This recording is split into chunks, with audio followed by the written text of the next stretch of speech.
오늘 우리에게 주시는 하나님 말씀은 고린도전서 15장 1절부터 11절까지 말씀입니다. 한 절씩 교독하겠습니다. 형제들아, 내가 너희에게 전한 복음을 너희에게 알게 하노니 이는 너희가 받은 것이요 또 그 가운데 선 것이라.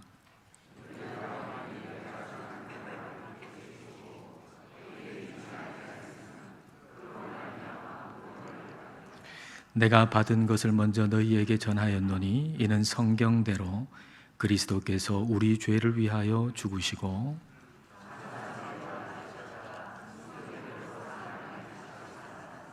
게바에게 보이시고 후에 12 제자에게와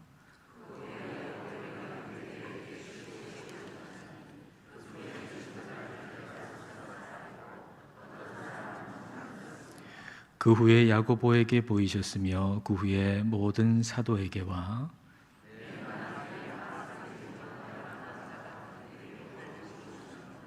나는 사도 중에 가장 작은 자라. 나는 하나님의 교회를 박해하였으므로 사도라 칭함받기를 감당하지 못할 자니라.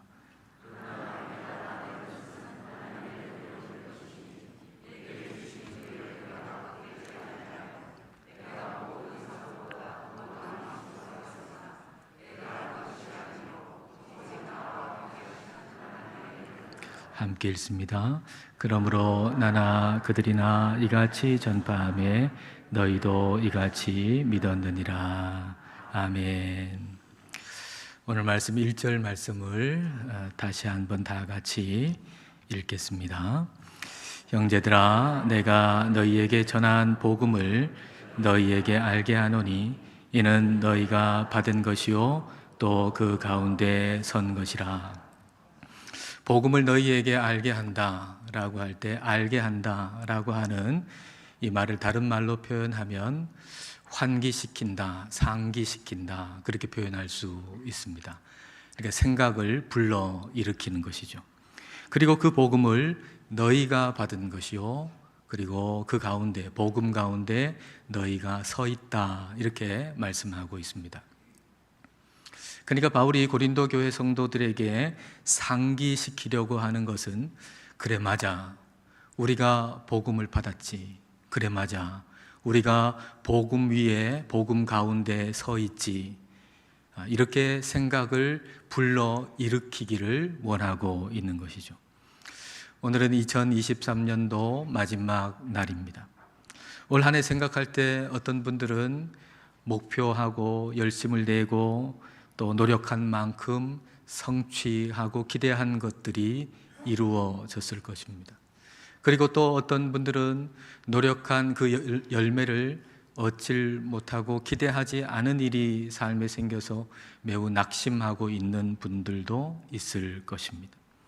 이와 같은 상황에서, 즉 내가 뭔가 이루었다라고 생각하거나 또는 내가 이룬 게 아무것도 없다라고 생각하거나 이 모든 두 가지 모든 경우에 우리가 상기시키고 그리고 붙잡아야 할 것, 그것은 바로 복음입니다. 2절 말씀 보십시오. 너희가 만일 내가 전한 그 말을 굳게 지키고 헛되이 믿지 아니하였으면 그로 말미암아 구원을 받으리라. 굳게 지킨다라고 하는 건 꽉 붙드는 걸 얘기합니다. 꽉 붙드는 것. 내가 뭔가 이루었다고 생각할 때도 복음을 놓치기가 쉽고요. 그리고 내가 이룬 게 하나도 없다라고 생각하고 자기에게 초점을 맞추고 낙심할 때도 복음을 놓치기가 쉽습니다. 우리는 복음을 꽉 붙들어야 합니다. 2절 하반절에 헛되이 믿지 아니하였으면 이라고 할 때 헛되이라고 번역된 헬라어 단어는 근거 없이 또는 기초 없이라는 의미입니다. 그러니까 헛되이 믿는다라고 하는 건 근거 없이 믿는다라는 거죠. 기초 없이 믿는다라는 것이죠. 그러니까 원래 2023년도에 잘 됐으니까 2024년도에도 잘 될 거야, 뭐 이렇게 생각한다거나 아니면 올해는 잘 안 됐지만 내년에는 잘 될 거야 이렇게 생각하는 거, 이건 근거 없는 기초 없는 믿음이라고 할 수가 있을 겁니다. 우리의 믿음은 복음의 기초 위에 세워진 믿음이어야 합니다.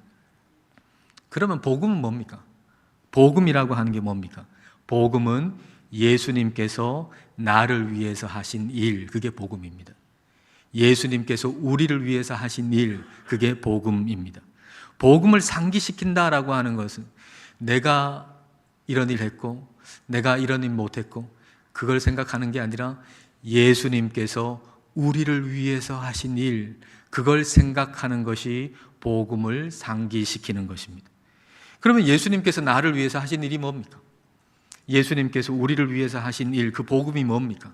3절과 4절에 아주 간략하게 명확하게 기록하고 있습니다. 3절과 4절 말씀 우리 함께 읽겠습니다.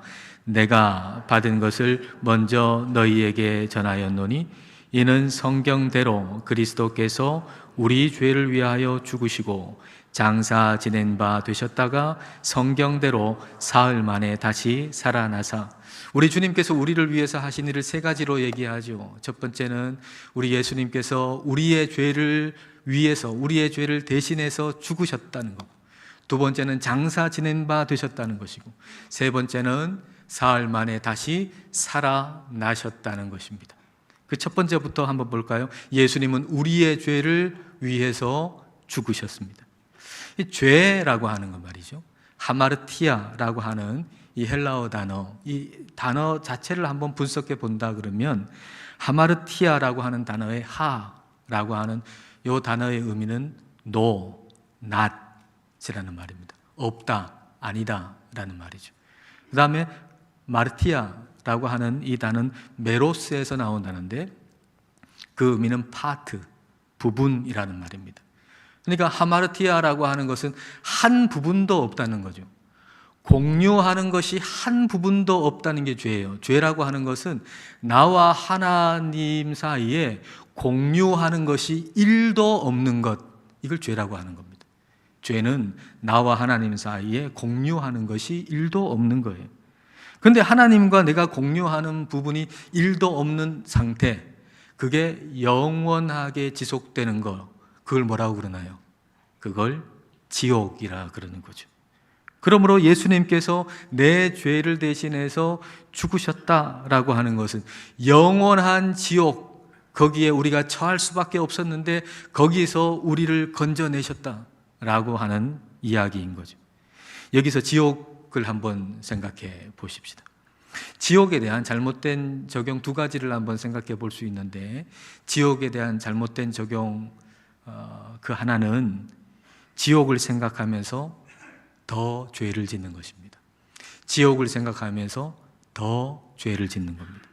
철로 역정을 쓴 존 버년이 철로 역정 말고 다른 책도 썼는데 그 다른 책 제목 책 가운데 하나가 죄인의 괴수에게 넘치는 은혜라는 제목의 책을 썼습니다. 죄인의 괴수에게 넘치는 은혜. 그 책에 이제 존 버년이 자기가 하나님의 은혜로 회심하고 우리 하나님 믿기 전에 자신의 모습을 적어놨어요. 그 모습 가운데 하나가 뭔가 하면 이 존 버년은 우리 하나님 은혜로 하나님 믿기 전에 하나님을 욕하는데 아주 능통한 사람이었어요. 그래서 주변의 사람들이 어떻게 저렇게 욕을 할 수 있나 라고 아주 신기해할 정도로 하나님을, 예수님을 욕했던 그런 사람 중에 한 사람이었죠. 그리고 그는 자신을 생각하기를 나는 어차피 지옥 간다, 그렇게 생각했어요. 나는 이렇든 저렇든 나는 저주를 받아서 나는 지옥 갈 운명이다, 그렇게 생각하고는 이렇게 생각한 거죠. 어차피 지옥 갈 거, 적은 죄를 짓고 지옥 가느니 많은 죄를 짓고 지옥 가는 게 낫겠다, 이렇게 생각을 한 겁니다. 이처럼 지옥에 대해서 생각하면서 죄를 더 지어야 되겠다, 어차피 지옥 갈 거, 그렇게 생각하는 것은 지옥에 대해서 잘못 적용하는 거죠. 또 한 가지 지옥의 잘못된 적용은 믿지 않는 사람들에게 위협하는 용도로 쓰는 겁니다. 믿지 않는 사람한테 너 예수님 안 믿으면 지옥 가라고 하는 식으로 믿지 않는 사람에게 위협하는 용도로 쓰는 거죠. 앞서 말씀드렸다시피 지옥은 하나님과 내가 공유하는 부분이 1도 없는 상태가 영원히 지속되는 거예요. 그러므로 지옥에 있는 자가 지옥이 너무 싫고 하나님 있는 곳에 가고 싶고 천국에 가고 싶은 그런 마음이 있을 수가 없잖아요. 하나님하고 나하고 공유하는 게 1도 없는데 하나님은 어떻게 생각해요? 여기가 싫고 저기 가고 싶다고 그런 마음이 어떻게 생겨요? 그런 마음이 생길 수가 없는 거죠. 하나님과 공유하는 게 1도 없으니까요. 그래서 C.S. 루이스가 이걸 아주 간결하게 표현했어요. 지옥의 문은 안에서 잠겨 있다. 지옥의 문은 안에서 잠겨 있대요. 바깥에서 잠겨 있기 때문에 거기서 나오려고 발버둥 치는데 못 나오는 게 아니고 언제든지 나올 수 있지만 안에서 잠궈놨어요, 자기가. 거기서 나오기를 스스로 거부하는 것이죠. 예수님을 믿지 않는 자들이 원하는 건 영원히 하나님과 상관없이 내가 주인 되어서 살고 싶은 거 아닙니까? 근데 지옥이라고 하는 그게 영원히 이루어지는 거, 그게 지옥이에요. 예수님을 믿지 않는 자에게 예수님 없는 고통이라고 하는 걸 모르잖아요. 지옥의 고통이라고 하는 것은 하나님 없는 고통이거든요. 지옥의 최고의 고통은 하나님 없는 고통이란 말이에요. 그런데 하나님을 모르는 사람, 예수님 믿지 않는 사람이 그 고통을 어떻게 합니까? 그런데 그런 사람에게 너 예수님 안 믿으면 지옥 가라고 하는 그 말이 그들의 마음을 열어놓을 수가 없는 것이죠. 그러므로 믿지 않는 자들을 위협하는 용도로 지옥을 사용하는 것은 적절하지 않다라는 겁니다. 그러면 지옥에 대한 바른 적용은 무엇인가? 그것은 예수님을 믿는 나 자신에게 적용하는 겁니다. 예수님을 믿는 나 자신에게 지옥을 적용해야 됩니다.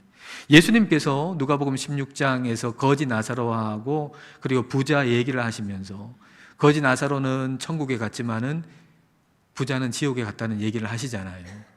그 얘기를 누구에게 하셨습니까? 하나님을 알지 못하는 사람에게 하지 않았어요. 그 얘기를 바리새인에게 했어요.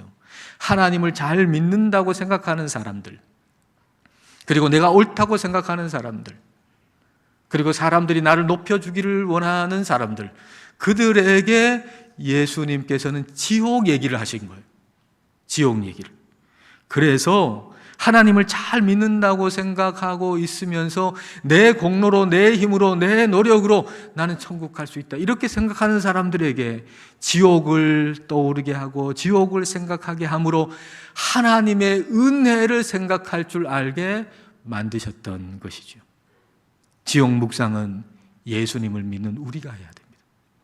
지옥을 묵상할 때 예수님의 십자가의 은혜가 없으면 내가 얼마나 비참한 존재일 수밖에 없는가, 이걸 깨닫게 되고, 그리고 나를 위해 십자가에서 죽으신 예수님의 은혜가 얼마나 큰 것인가라고 하는 걸 비로소 깊이 경험하게 되는 것입니다. 우리는 내가 한 일이 아닌 주님께서 하신 일을 생각해야 합니다. 복음은 예수님께서 우리를 위해서 하신 일입니다. 예수님께서 우리를 위해서 하신 일은 우리의 죄를 위해서 죽으셨습니다. 그리고 장사 지낸 바 되셨습니다. 장사 지낸 바 되셨다라고 하는 얘기는 예수님께서 죽으셨다는 거예요. 분명히 죽으셨다는 거예요. 예수님이 기절하셨는데 죽었다고 착각한 게 아니고 예수님이 죽으셨다, 분명히 죽으셨다, 그 말이에요. 장사 지낸 바 됐다는 얘기는. 그리고 예수님 죽으셨는데 그 죽음을 이기시고 다시 살아나신 것입니다. 예수님의 부활은 예수님께서 자기의 죄로 죽으신 것이 아니고 우리의 죄를 대신해서 죽으셨다고 하는 명확한 증거입니다. 즉 예수님의 부활이 없다면 우리는 그 대속적인 죽음을 알 수가 없죠. 예수님이 죽으셨다고 하는데 예수님의 부활이 없다면 예수님의 그 죽음이 예수님 자신의 죄로 인해서 죽은 것인지 대속적인 죽음인지 우리는 알 수가 없어요. 의문을 가질 수밖에 없어요. 그러나 예수님의 부활로 인해서 예수님의 죽음은 정말로 우리의 죄를 대신해서 죽으신 대속적인 죽음이라고 하는 것이 분명하게 드러나는 것이죠. 그래서 예수님께서 내 죄를 대신해서 죽으셨다라고 하는 말 속에는 예수님이 다시 사셨다는 말이 거기 포함되어 있습니다. 우리가 십자가의 복음 이렇게 얘기하면 그 안에는 부활의 복음이 동시에 들어있는 겁니다. 우리가 십자가와 부활의 복음 이렇게 다 표현하지 않아도 십자가의 복음 이렇게 얘기하면 그 안에 부활의 복음이 동시에 포함되어 있는 것입니다. 예수님께서는 나를 위해서 죽으시고 나를 위해서 다시 사셨습니다. 그리고 이것은 성경대로 하신 겁니다. 3절, 4절에 보면 2번 반복해서 성경대로라고 말씀하고 계시죠. 예수님께서 이 땅에 오셔서 죽으시고 다시 사신 것, 이것은 우연이 되었거나 갑자기 된 것이 아니라 하나님의 철저한 계획 가운데 이루어진 일이라고 하는 걸 말씀하는 거죠. 그게 성경대로라고 하는 말 속에 들어있는 것입니다. 예수님께서 태어나신 것과 그 장소를 알려주는 별을 한번 생각해 보세요. 우리 성탄절에 그 영상에서도 봤습니다마는 그 별의 빛이 지구까지 와서, 그리고 그 동방 박사들이 그 별을 보는 데는 시간이 필요하잖아요. 빛이 오는 시간이 필요하잖아요. 거리에 따라서 빛이 도달하는 시간이 각각 다르잖아요. 빛이 지구에 도달하는 시간이 다 다른데, 그런데 바로 그때 그 별빛이 보였다라고 하는 것은 정확한 시간과 거리를 하나님이 다 계산하시고 그리고 준비하셨다라는 말씀인 거죠. 창세기 1장에 넷째 날 해와 달과 별들을 만드셨는데, 하나님께서. 근데 그 별들 중에 바로 그 별, 동방 박사들이 보게 될 그 별도 만드셨다라고 하는 것을 우리가 생각해 본다면, 우리를 향한 하나님의 사랑은 측량할 길이 없는 거죠. 사람을 만드시기도 전에 하나님은 그 복음의 은혜를 하늘에다가 펼쳐 두신 것입니다. 우리를 향한 하나님의 그 놀라운 계획은 우리가 존재하기도 전에 이미 시작됐고, 우리가 생각할 수도 없는 그 영원까지 이어지는 것입니다. 우리는 주님께서 우리를 위해서 하신 일, 그 복음을 굳게 붙들어야 합니다. 삶의 복잡한 문제나 어려운 그 일에 우리가 허덕인다 할지라도 그 복음을 우리가 붙들면 우리는 다시 일어날 수 있습니다. 여러분이 아무리 지금 어려운 상황 가운데 허덕이고 힘들어 한다 할지라도 이 복음을 붙들면 여러분은 다시 일어날 수 있습니다. 야구 감독이었던 김성근 감독이 최근에 쓴 책을 보니까 그 책의 여러 챕터 중에 한 챕터의 제목이 이래요. 파울은 실패가 아니다. 파울은 실패가 아니다. 여러분, 야구 선수가 타석에 나와가지고 딱 공을 치는데 파울이 되면요, 두 번째까지는 스트라이크로 잡히죠. 그러나 그 다음부터는 그 파울을 10번을 치든 20번을 치든 그거는 끝이 아니에요. 그 다음에 계속 기회가 있어요. 30번을 쳐도 그 다음에 계속 또 공을 칠 수 있어요. 계속 기회가 주어져요. 그래서 파울을 친 그 선수에게 관중석에서는 응원하고 격려하는 거죠. 또 기회가 주어졌으니까. 복음이란 우리에게 영원한 기회가 주어졌다는 얘기예요. 복음은 무슨 의미인가? 우리에게 영원한 기회가 주어졌다는 얘기예요. 우리 그리스도 안에서. 예수님께서 내 죄를 대신해서 죽으시고 그리고 그 죽음을 이기시고 부활하셔서 우리도 죽음을 이기고 다시 산다라고 하는 게 그게 복음 아닙니까? 그러므로 이 복음을 다시 붙드는 순간 주저앉고 싶고 포기하고 싶은 모든 순간들은 끝이 아니고 인생의 파울이 되는 거죠. 파울은 끝이 아니에요. 또 다른 기회인 거죠.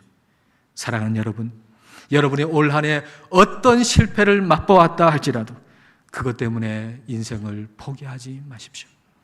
복음 안에 있다면 그 실패는 끝이 아니라 파울입니다.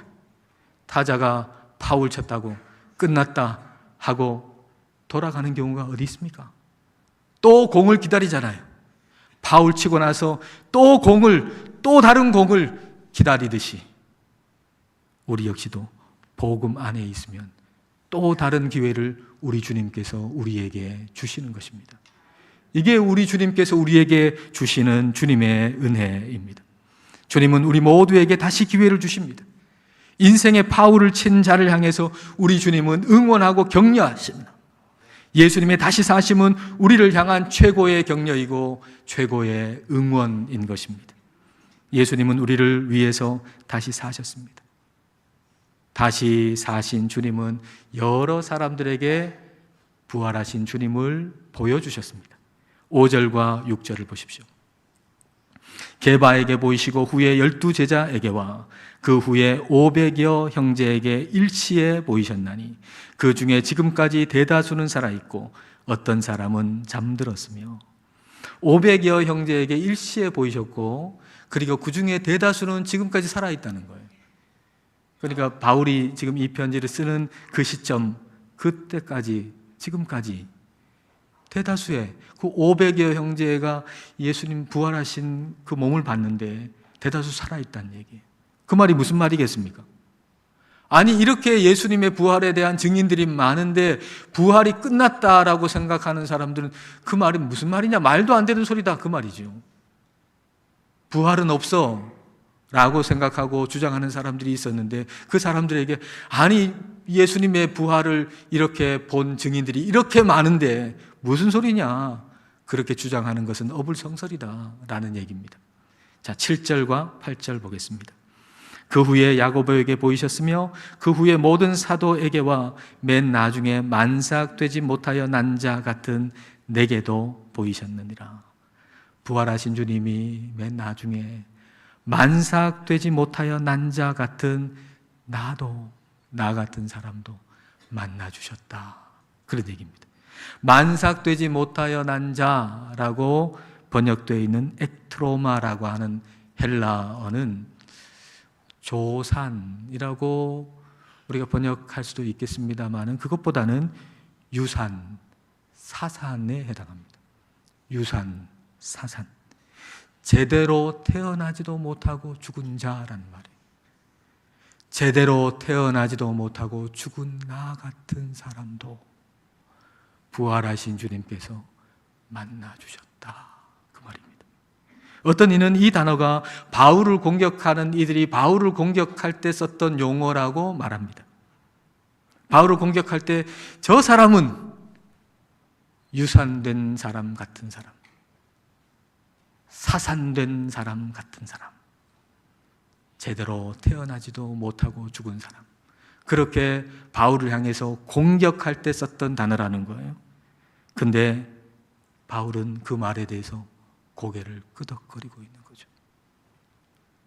아니, 나를 무시해 라고 발끈하는 것이 아니라 고개를 끄덕거리면서 스스로 낮은 데로 내려가고 있는 거죠. 여러분 9절도 볼까요? 낮은 데로 내려가는 바울의 모습을 보게 됩니다. 나는 사도 중에 가장 작은 자라.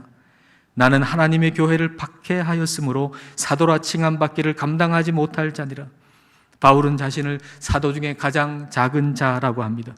그리고 자신은 하나님의 교회를 박해했던 자라고 얘기합니다. 그걸 잊지 않는 거죠. 물론 하나님께서 그걸 용서해 주셨죠.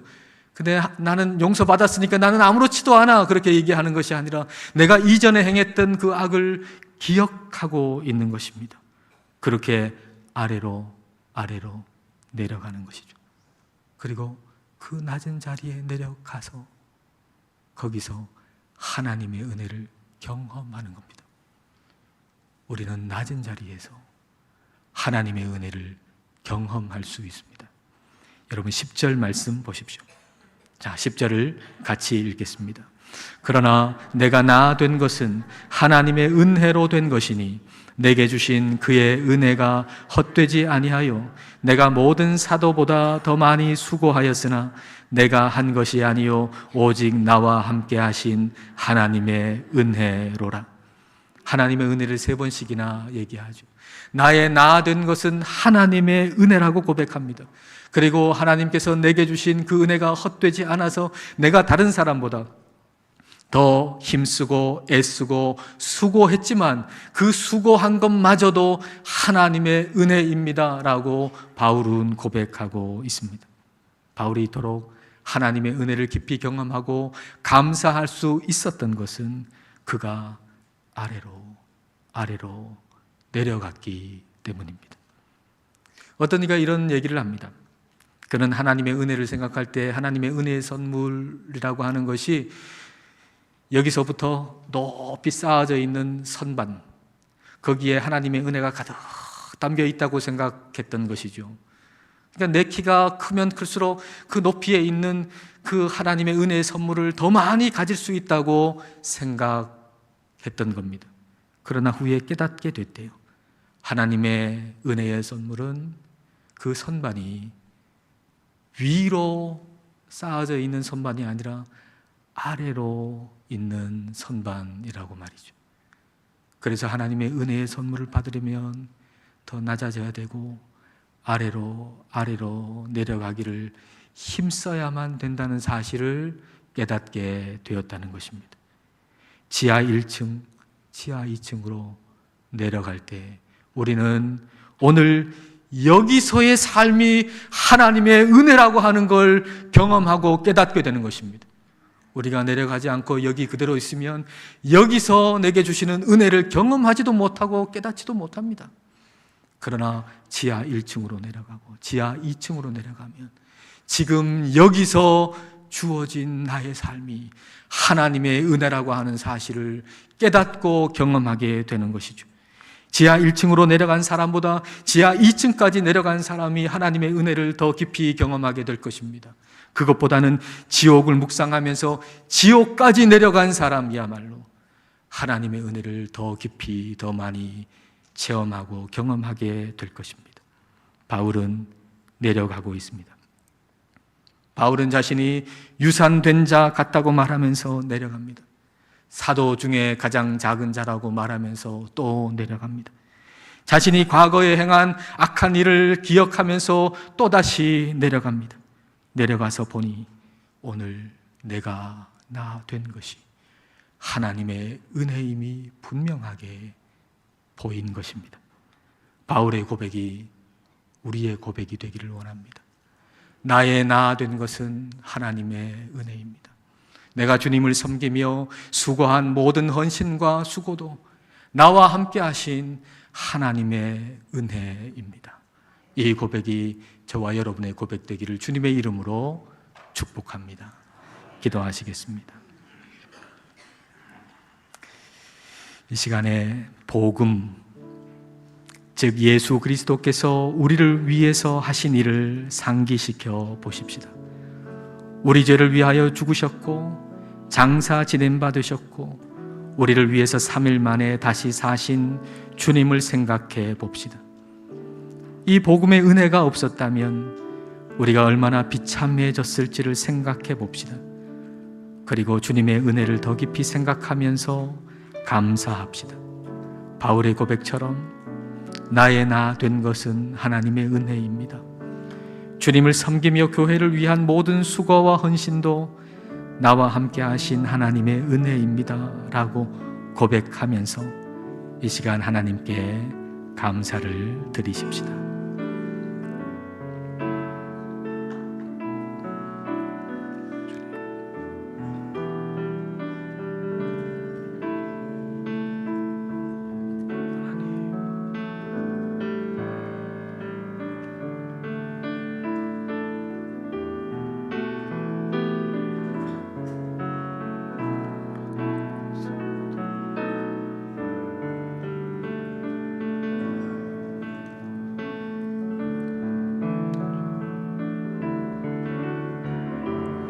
만물의 주인이신 하나님 아버지, 2023년 마지막 날 올 한 해를 되돌아봅니다.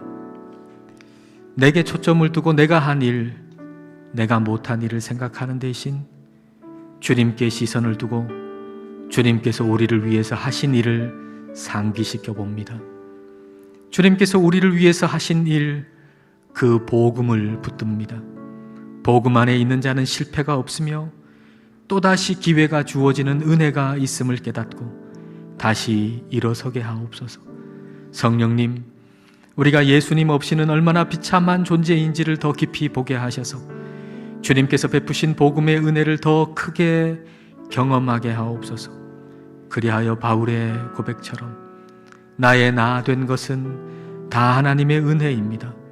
나의 모든 헌신과 수고도 오직 나와 함께 하신 하나님의 은혜입니다 라고 고백하며 하나님께 감사하는 자가 되게 하옵소서. 예수님 이름으로 기도드립니다. 아멘.